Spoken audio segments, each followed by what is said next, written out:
Dewan Hakim yang terhormat, izinkan saya untuk meralat ucapan jaksa. Ini bukan pembelaan dan pembenaran. Nama saya Sumara. Bertahun-tahun saya tutup mulut saya. Saya lipat telinga saya agar tidak bicara. Karena bicara berarti bencana. Bencana bagi perut saya, perut Simbo, dan bencana pula bagi para majikan.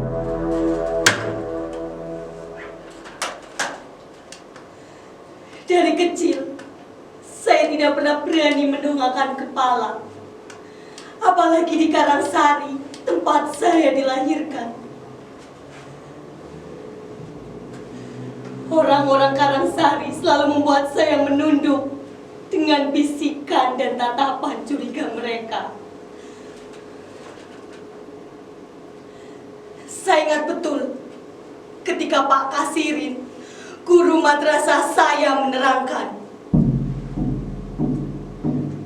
pembunuhan para jenderal itu dilakukan oleh sekelompok orang keji yang tergabung dalam organisasi PKI. Orang-orang PKI itu benar-benar biadab. Untuk itu PKI dihapus dan dilarang berkembang lagi di Indonesia. Seluruh antek PKI harus dihukum. Heca, sini. Sini, tak kasih tahu. Ternyata Bapak Sumara itu PKI loh. Loh, dikasih tahu kok ngeyel. Lewong dulu itu waktu Bapak Sumara pulang dari Langgar, tiba-tiba diseret oleh tentara yang diantar Pak Lurah dan disaksikan oleh orang-orang kampung. Makanya kamu dan kamu semua jangan deket-deket sama Sumara. Ikuti ciduk modal kon.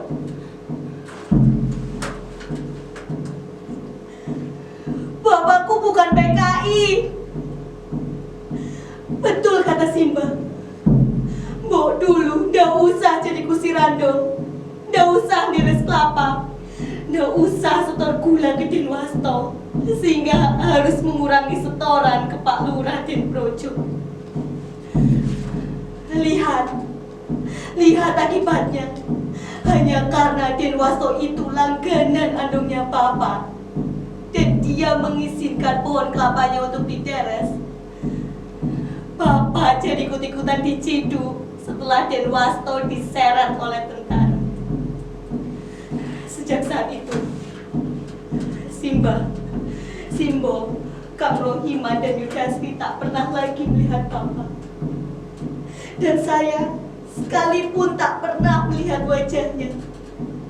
Tapi rasanya bayangan Bapak selalu menguntit sepanjang hidup saya, membuat saya kehilangan separuh ruang hidup saya. Pada satu kesempatan, saya bekerja pada seorang juragan beras di kota kabupaten.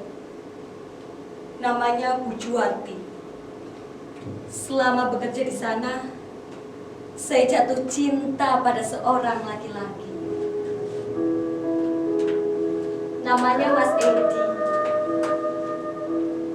Dia adalah seorang tentara. Cinta saya semakin bersemi manakala saya tahu Mas Edi juga menaruh hati kepada saya. Rasanya hati saya melambung tinggi sekali. Tapi pada akhirnya saya harus jatuh terpelanting ke jurang yang curam. Saya tidak bisa membumikan impian saya untuk menikah dengan Mas Edi. Saya tidak bisa meneruskan hubungan cinta saya dengan Mas Edi. Mas Edi mundur teratur setelah tahu sejarah keluarga saya. Bagi seorang tentara, harum jadah jika memiliki istri seperti saya. Akhirnya, melalui perantara seorang calo, saya mendaftar sebagai seorang TKW di Arab. Segala sesuatunya saya penuhi, dari biaya administrasi di kelurahan, Depnaker, kantor imigrasi, biro tenaga kerja, dan biaya tetek bengek yang ternyata panjang sekali. Bahwa segalanya akan mudah dengan selipan-selipan itu. Jadilah saya Sumarah binti Suliman, jadi TKW lulusan SMA dengan predikat NEP tertinggi, jadi budak di negeri orang. Kosinus tangi diferensial jadi mesin cuci, Archimedes jadi teori metrika baju, dikotil monokotil menjadi irama kaipel, teori pidato menjadi omelan para majikan. Dan 13 pulau yang terbentang dari Sabang sampai Merauke, yang katanya subur makmur kemari Pulau Cinawi hancur lebur menjadi wajan penggorengan di dapur. Mana cerita Pak Kasirin tentang pribadi bangsa Indonesia yang adiluhung ramah tamah keluarga dan suka gotong royong, mana? Dan sekarang di negeri orang saya menjadi budak. Saya hapuskan segala cinta saya, pengalaman pahit manis getir masa remaja saya. Saya pikir saya bisa berubah. Saya pikir saya bisa bermetamorfosa dari ulat bulu menjadi kupu-kupu yang indah. Tapi ternyata Sumarah tetap saja kandas. Saya disiksa, gaji saya selama setahun hilang, Pak Hakim. Saya diperkosa.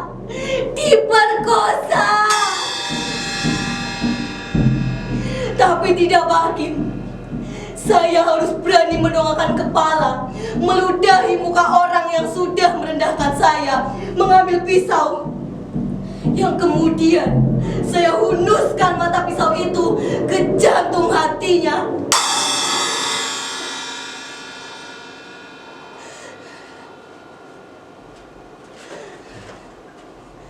Ya, majikan itu saya bunuh.